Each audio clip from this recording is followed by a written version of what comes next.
Good evening. Welcome in daily UPSC editorial audio program. Mumbai Message Times of India. People are the vast. Morality majority the Hindu. Now the full editorial. Mumbai Message The Times of India. Shinde survives but Supreme Court makes clear party has primacy over legislative wing. Big implications The Times of India. A constitutional bench of the Supreme Court yesterday ruled on the legal complications streaming from the fall of Maharashtra's MVA government in June 2022. The current government, comprising BJP and the Eknath Shinde faction of Shiv Sena, is safe. Yet the role of then Governor B.S. Koshyari in the formation of the government by calling for a no confidence motion against the erstwhile Uddhav Thackeray led MBA has been severely criticized by Supreme Court and declared incorrect.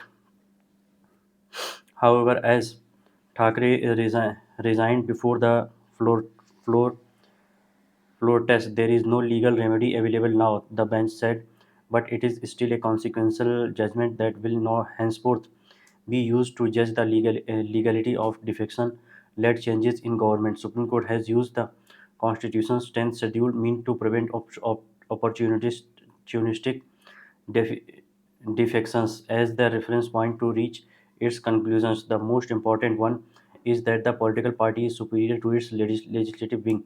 The whip on voting represents the will of the party and not its legislatures. It is the party that appoints its whip and the house leader. It means political parties are now have a greater degree of protection against defection by legislatures. This may mean that the current Maharashtra Assembly Speaker, BJP's Rahul Narvekar, cannot rely on just numbers but has to use Shiv Sena's constitution to identify the party's whip and leader to decide on pending disqualification proceedings. The speaker is the key player in the tenth schedule. Hence, the Supreme Court judgment is not conclusive. It referred one of its relevant earlier judgments, uh, Navam Rabia case, to a larger bench because of contradictory reasoning. In the interim, it is given the speaker power to help proceedings on defection subject to judicial review. The other critical actor in defections in the state governors. Here, Supreme Court has once again emphasized that they have limited discretionary power and cannot enter the political arena. A test is not the platform to resolve intra-party dispute, which is where Koshyari's role has been criticized. The underlying principles on limited discretion also apply to governors elsewhere. These judgments should be read by all governors who see their role as meddlers in executive affairs. Supreme Court's stance is very clear. The Rajapals should take note.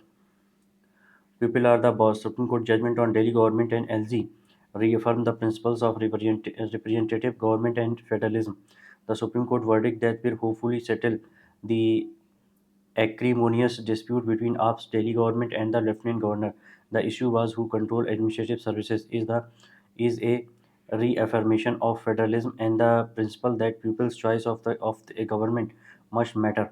India's capital has been hosting an undefined spectacle, and Supreme Court's clear verdict should leave all parties in no doubt where their power begins and ends.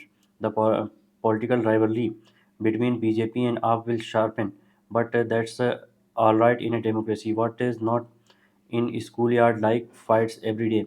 While the issue decided by the Constitution bench was whether the Delhi government has legislative and executive power over the city's bureaucracy, that fight engendered many others, from teachers training to power subsidies. AAP has accused successive LGs for interference, and LGs have returned accusations of impropriety and worse. The bitter public battles resulted in a bureaucracy caught in the middle of warring chiefs and severely affected governance. LG annulling, rejecting, removing appointments made by the Delhi government was one part of the story. There was other theaters, uh, theatrics, a strike by administrative officers following an allegation that an AAP MLA has assaulted an officer. At the time, in a first, the CM and three ministers camped at LG's office residence overnight, demanding he direct the striking officers to call off the protest. Delhi has no enough or Delhi has had enough of this.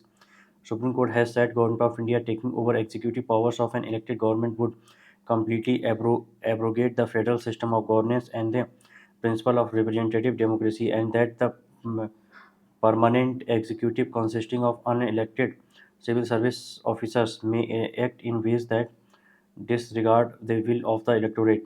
That is the reason for everyone when people elect governments must within well understood constitutional boundaries be allowed to govern, including in allocating duties to officers. And if duly elected, state governments must always be in lockstep with the center. Then there is not much to be said about our federalism. The the chatter after the Supreme Court verdict is that AAP is again the boss of the Delhi government. The more profound point is that the people are the boss. Morality majority the Hindu.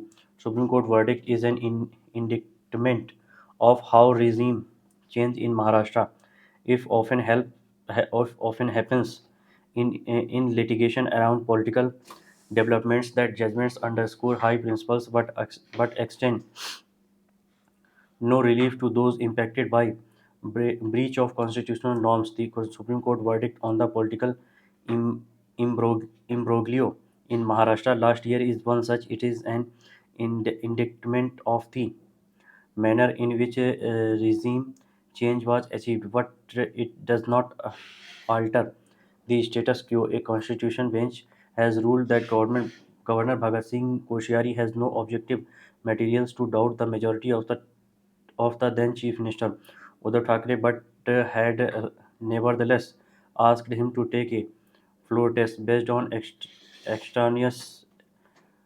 extraneous factors. As Mr. Thackeray had resigned without facing the floor test, the court said it was unable to restore his government. It is true that it cannot quash a voluntary resignation, but the court fails to acknowledge that his resignation was forced by circumstances to which the court itself was a party. On the eve of the floor test, a Supreme Court bench allowed it to go on earlier by an interim order. The court has extended the time given to the then rebel Shiv Sena MLAs led by Eknath Shinde from June 27 to July 12 to reply to applications seeking their disqualifications for defection. The order gave ample time to the dissidents, along with the BJP, to execute political maneuvers without the threat of disqualification from the houses. In effect, the two court orders helped in the toppling of the regime. The effect that the final verdict fails to acknowledge.